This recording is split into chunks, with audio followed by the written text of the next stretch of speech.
ಈಗ ಅವ್ರಿಗೆ ತಿಳುವಳಿಕೆ ಇಲ್ಲ ಅನ್ಸುತ್ತೆ ಮೋಸ್ಟ್ಲಿ. ಯಾಕಂತಂದ್ರೆ ಒಬ್ಬ ಸಮಾಜದವರು ಬಂದು ಇಲ್ಲಿ ಆರೋಗ್ಯ ಭಾಗ್ಯ ಅಂತ ಕೊಡ್ತಿದ್ದಾರೆ. ಮೇನ್ ಆಗಿ ನಮ್ಮ ಹುಣಸೂರು ತಾಲೂಕಲ್ಲಿ ಒಂದು ಗೌರ್ಮೆಂಟ್ ಹಾಸ್ಪಿಟಲ್ ಬಿಟ್ರೆ ಬೇರೆ ಯಾವುದಂತ ಆರೋಗ್ಯ ಭಾಗ್ಯ ಸಿಗ್ತಿರ್ಲಿಲ್ಲ. ಸ್ಥಳೀಯವಾಗಿ ಹೇಳ್ಬೇಕು ಅಂತಂದ್ರೆ ಅವರು ಕೇರ್ ಪೆಟ್ಟರ್ ಆಗ್ಲಿ, ಮತ್ತೊಂದಾಗ್ಲಿ, ಬೆಂಗಳೂರಾಗ್ಲಿ, ಮಂಡ್ಯದವರಾಗ್ಲಿ ಇಲ್ಲಿ ಬಂದು ಆರೋಗ್ಯ ಭಾಗ್ಯ ಕೊಡ್ತಿದ್ರು ಅಂತಂದ್ರೆ ಯಾರಿಗೂ ಉಪಯೋಗ? ಇಲ್ಲೇ ಸ್ಥಳೀಯರಿಗೆ ಉಪಯೋಗ. ಹಾಗಾಗಿ ಬಂದು ಮಗನೆ ಅಂತ ಮಾತಾಡ್ಬೋದು. ಅವ್ರ ತಿಳುವಳಿಕೆ ಇಲ್ಲ, ಏನೋ ಮತ್ತೊಂದು ಮಗದೊಂದು. ರಘು ಅವ್ರಿಗೆ ತಿಳುವಳಿಕೆ ಇಲ್ಲ, ಮತ್ತೊಂದು ಮಗದೊಂದು ಏನೋ ಅವ್ರಿಗಿಲ್ಲ ಅಂತಂದ್ರೆ ಈಗ ನಮ್ಮ ಸಮಾಜದವ್ರು ಒಂದಾಗಿದ್ದಾರೆ.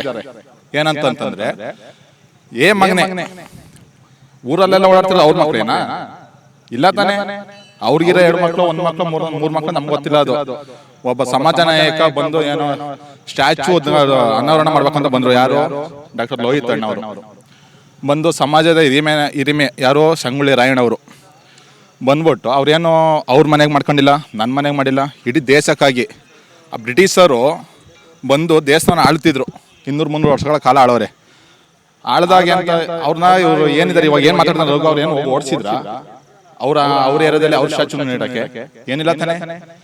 ಹಾಗಾಗಿ ಅವ್ರು ಮಗನೆ ಯಾರೋ ಏನೋ ಮತ್ತೊಂದು ಮಗದೊಂದು ಅವ್ರ ತಿಳುವಳಿಕೆ ಮಾತಾಡ್ತಾರೆ. ರಘು ಅವರು ತಿಳುವಳಿಕೆ ಏನೋ ಕಡಿಮೆ ಆಗಿರ್ಬೋದು, ಏನೋ ಅಂಧಭಕ್ತರಾಗಿರ್ಬೋದು ಮೋಸ್ಟ್ಲಿ.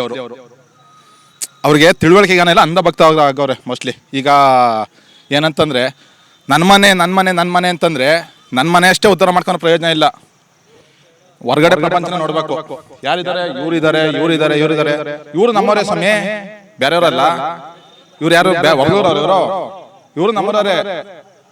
ನಾವು ಹೊರಗವ್ರು ಪರಗವ್ರು ಅಂತ ಭೇದ ಭಾವ ಮಾಡೋದು ಯಾಕೆ ಮಾಡ್ತೀರಾ? ಅವರು ಕುರುಬ್ರತಾನೆ, ನೀನು ಕುರುಬ್ರತಾನೆ. ಆಯ್ತು ಸ್ವಾಮಿ, ನೀವು ರಾಜಕೀಯನೇ ಆಯ್ತು ಅಂದ್ರೆ ಕುರುಬ್ರಲ್ಲಿ ಯಾರು ಟಿಕೆಟ್ ಕೊಡ್ಸಿ ನಾವು ಸಪೋರ್ಟ್ ಮಾಡ್ತೀವಿ. ಎದೆ ತಟ್ಟೆ ಹುಣಸೂರು ಕುರುಬ್ರು ನೀವು ಸಪೋರ್ಟ್ ಮಾಡಿ, ನಾವು ಸಪೋರ್ಟ್ ಮಾಡ್ತೀವಿ. ಯಾರು ಟಿಕೆಟ್ ತಂದ್ರೆ ಕುರುಬ್ರು ಯಾರು ತಂದಿದ್ದೀರ ನೀವು ಇಲ್ಲಿವರೆಗೂ? ಯಾಕೆ ಚಾಕ್ರಿ ಮಾಡ್ಬೇಕು ನಾವು? 40,000 ಓಟ್ ಐತೆ ನಮ್ದು ಹುಣಸೂರು ತಾಲೂಕಿನಲ್ಲಿ. ಯಾಕೆ ಚಾಕ್ರಿ ಮಾಡ್ಬೇಕು ಇನ್ನೊಬ್ರಿಂದ? ಮಾಡೋ ಅವಶ್ಯಕತೆ ನಮ್ಗಿಲ್ಲ. ಬಂದಿದ್ದಾರೆ ಯಾರೋ ಡಾಕ್ಟರ್ ಲೋಹಿತ್ ಅಣ್ಣವ್ರು ಬಂದವರೆ, ಏನೋ ಸಮಾಜ ಸೇವೆ ಮಾಡ್ಬೇಕಂತ ಬಂದಿದ್ದಾರೆ. ಅವ್ರು ರಾಜಕೀಯವಾಗಿ ಬಂದಿದ್ದಾರೋ ಮತ್ತೊಂದು ನಮ್ಗೆ ಗೊತ್ತಿಲ್ಲ. ಇಲ್ಲಿವರೆಗೂ ಸಮಾಜ ಸೇವೆ ಮಾಡ್ಬೇಕಂತ ಬಂದಿದ್ದಾರೆ. 5-6 ವರ್ಷದ ಹಿಂದೆ ಬಂದಿದ್ದಾರೆ. ಸಮಾಜ ಸೇವೆ ಮಾಡ್ತಾವ್ರೆ, ಅವ್ರನ್ನ ಕೈ ಜೋಡಿಸ್ತೀವಿ. ಇನ್ನೂ ಆಗಲಿ ಮತ್ತೊಂದಾಗಲಿ ಇನ್ನೂ 10 ವರ್ಷ ಆಗಲಿ ಅವ್ರ ಹಿಂದೆ ನಾವು ಇದ್ದೇ ಇರ್ತೀವಿ. ಏನು ಫೇಸ್ ಮಾಡ್ಬೇಕು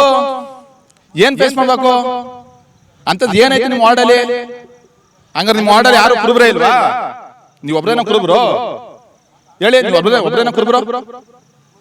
ಇವತ್ತು ನಾನ್ ಮೇಲೋ ತಾ ಮೇಲೋ ಅನ್ನೋದು ಯಾವನಿಲ್ಲ. ಕ್ಷಣಿಕ ಸಾಧು ಅಧಿಕಾರ ಅನ್ನೋದು ಕ್ಷಣಿಕ.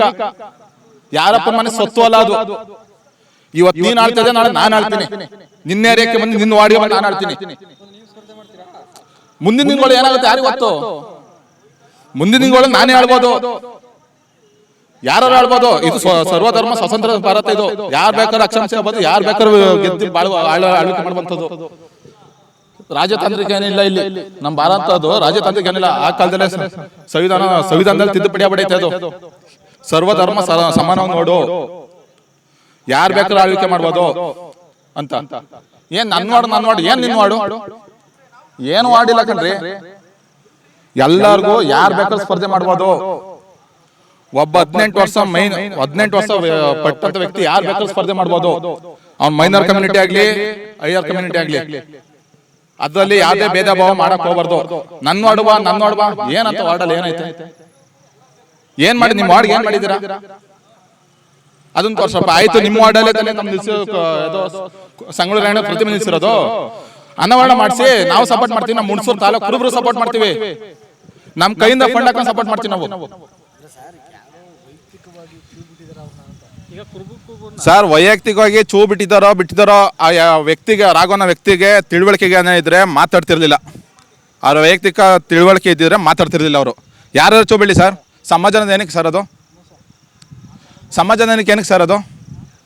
ಇವತ್ತು ಐಂದ ನಾಯಕ ಸಿದ್ದರಾಮಯ್ಯ 2 ಬಾರಿ ಮುಖ್ಯಮಂತ್ರಿ ಆದರು.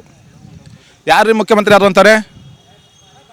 ಕುರುಬ ಸಮಾಜನ 2 ಬಾರಿ ಮುಖ್ಯಮಂತ್ರಿ ಆದ್ರು, 8 ವರ್ಷ ಆಡೋರು ಅಂತಾನೆ ಹೇಳೋದು. ಯಾರಿಗೂ ಗೌರವ ಅದು?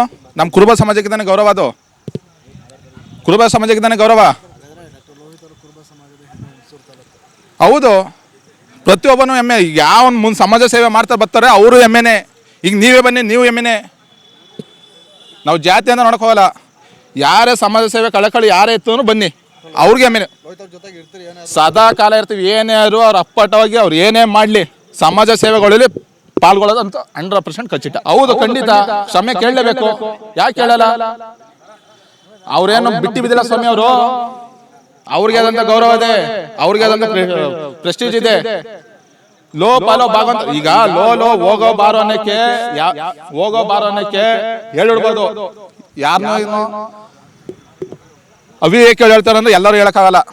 ಈಗ ನಾನು ಹೇಳ್ಬೋದು, ಅವ್ರಕ್ಕಿಂತ ಕಿರಿಯವ್ರು ನಾನು, ರಘುವ್ರಕ್ಕಿಂತ ಕಿರಿಯವನು, ಹೋಗೋ ಬಾರೋ ನಾನು ಅನ್ಬೋದು.